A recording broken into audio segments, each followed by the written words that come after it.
I hope you're all ready. I hope you are strapped in because it's the penultimate episode of Picard. Shh, there's a lot that happened, a lot that went down in this episode. And I'd say for the nostalgia component, especially that ending scene with the Next Generation theme music playing. And that's not a spoiler. That's just a broad stroke thing for those of you who are watching this who haven't watched the episode yet. Oh, this episode had all the feels, and is bringing it back full circle in a lot of different ways. So we're gonna be diving in. However, as always, if you're new here, I don't do spoiler free. It's spoiler full, talking all the things, going through the entire episode, uh, and my coffee. So if you haven't watched Star Trek Picard episode 9, it's called Vox. If you haven't watched this yet, go ahead, watch the episode, then come back to this video, because we will be spoiling all the things. You've had your warning. We're going to do a countdown. I'm going to take a sip of my coffee, and we're going to get into the episode and my show notes. So, 5, 4, 3, 2, and 1. You've had your warning. Show notes time. Oh my God, all the things happened in this episode. Oh my goodness. So we start off with we literally pick up where we left off in the last week's episode. So Deanna is inside um, Jack's mind, and they're talking their way through this corridor as they get to the red door, and they see the vines connected with everything. The voice echoing, "Find me." Now it sounds like his mother. Deanna reaches out, touches the door handle, opens the door, and then immediately she's in the real world, sitting across from Jack in a complete panic, won't tell him why, rushes out of the room, runs to find Picard and Beverly, and she's like, "Oh my God," and then we see what she saw as she opened the door, and it's a Borg cube. So there's a part of me that is slightly, I'm going to say slightly, disappointed here because, and I've said this in previous episodes, there are a few things that they continually bring back throughout all of Star Trek, all the different shows. Time travel is one of them. The Borg is another. We continually see this big enemy. They did the same thing with on Stargate SG-1, by the way. I don't remember the name of like the nanobot things that came back like multiple times through multiple seasons. Like it's just a big enough threat that they can do that, but it has to be done in a way where it makes sense for the story so that it's not just like this generic big bad guy that can never be ultimately defeated. Um, and they do have an interesting take on things here, which we're going to spin out here. My first big question here was how, and somebody said this in the last episode here on my channel when I was reviewing it. Somebody left a comment and said it's got to be the Borg, and somebody else came back and said it can't be the Borg because Deanna said she sensed them, and how can she sense them, etc. And I don't have an answer to that question, but the big question here is how is Jack able to be connected to the Borg when he's never been assimilated. He's got no nanoprobes in his system, no transceivers, no receivers. And Beverly starts to suppose and create the supposition about some transceivers and receivers are organic, like bees. And that's what the tech instead of Jack must be. And here's where Picard steps in and says, "No, it's impossible. The only thing I ever passed on was my syndrome." Um, but maybe not. That's why Beverly says maybe because maybe that's why Soong had your body on ice because he knew something else was wrong with your physical remains, that it wasn't the syndrome, but something different, something else. And Vatic knew what it was, that the Borg had passed something on to Jack through Locutus, through Picard. So this is where we start to go off on this tangent of so the syndrome that Picard thought he had that thought was going to kill him, that did kill him eventually, turns out wasn't actually the syndrome, that sickness, but it was in fact Borg DNA that was implanted within him, a seed of sorts that would be carried on into any offspring, and that's what this is the result of. And this is where Deanna steps in and goes, "Look, there's protocols. Your son has entered the minds of other people. He's controlled them. He's dangerous. He's going to have to be locked down." The next scene here is, in my mind, probably the best acting sequence we've gotten out of the whole season so far. It's a father and son in this room, and it's a super intense scene between Picard and Jack.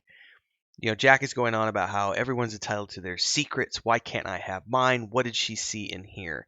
And Picard comes clean and about everything. And Jack asks the right question. He's like, the Borgs don't feel, they don't care.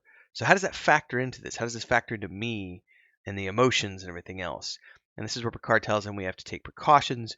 You don't know what it's like to be controlled by them, what she can make you do. And I've seen what you are capable of, Jack. We have to do something about this. There's a place, an academy on Vulcan. And Jack's like, it's not an academy. Kesselavar is a prison where they mind meld and try to lobotomize me. And this is when he tries to leave, but there's security at the door. Picard starts to talk about the protocols, and Jack fires back with, well, what about the protocols of being a father? Or were you never issued those? And I literally stopped. I had to pause the episode and write this note. Damn, the writing and acting in this entire scene is brilliant. This is, in my mind, like this sequence is it's two actors doing what they do best. And who knows how many takes they needed to get to this.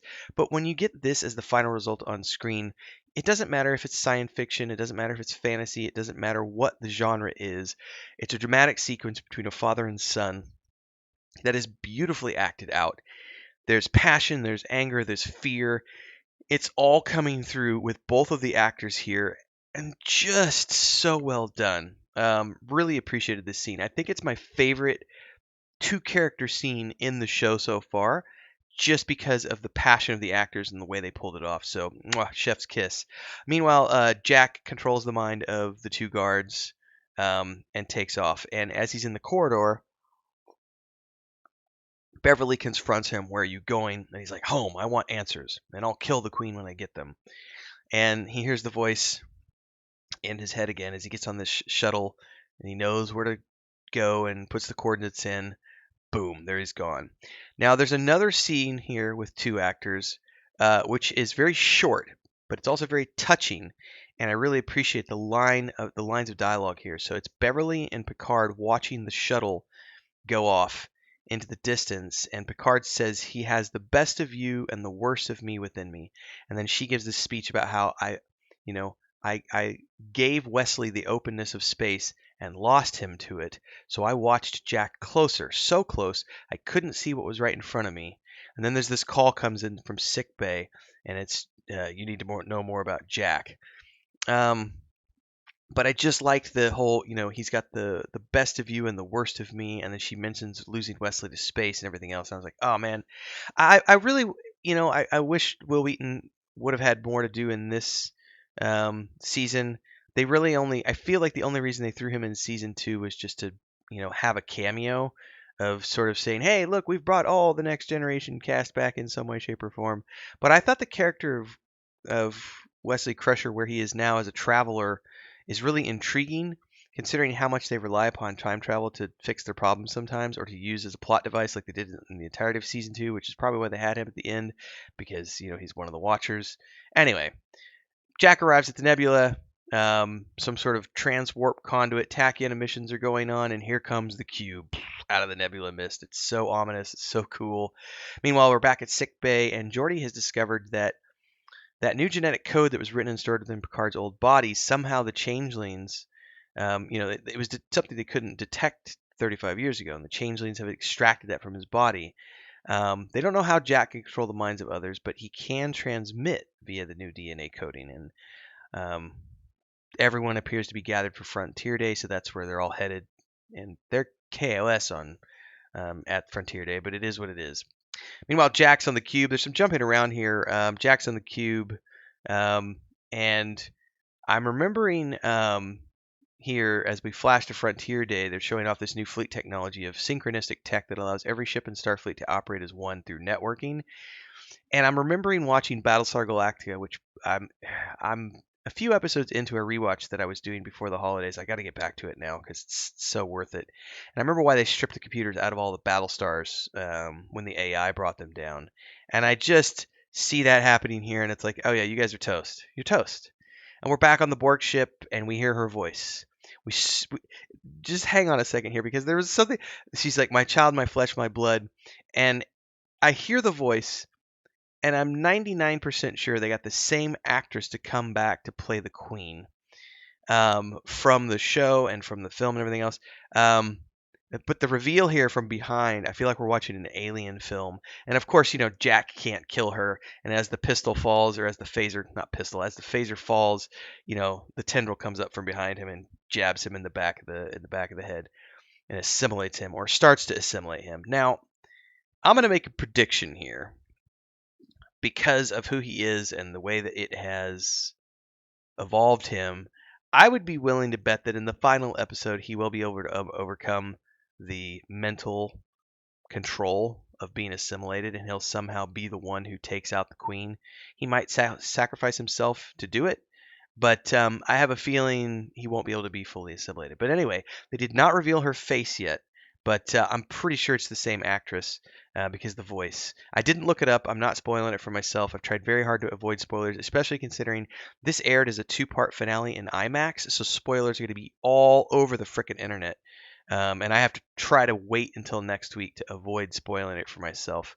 Um, Hopefully that happens. I don't know. It's tricky when you live online like I do, and you're very much a part of social media. It's very hard, which is why, as much as I hate watching episodic content, I much prefer to binge watch. There are some shows I can't watch in that format because I have to review them on a week to week, and that's tricky. Anyway, um, Geordi finds out that the programming that they found, that code that they found inside of Picard's body, he now discovers it's been used in the transporter code throughout the entire fleet in this architecture, which means they've used Picard's DNA to inject this biological code into anyone who has ever used a transporter on any ship ever commandeered by the Changelings, which means they've been assimilating, or at least preparing the entire fleet for assimilation this whole time, all these years, without anyone even knowing it.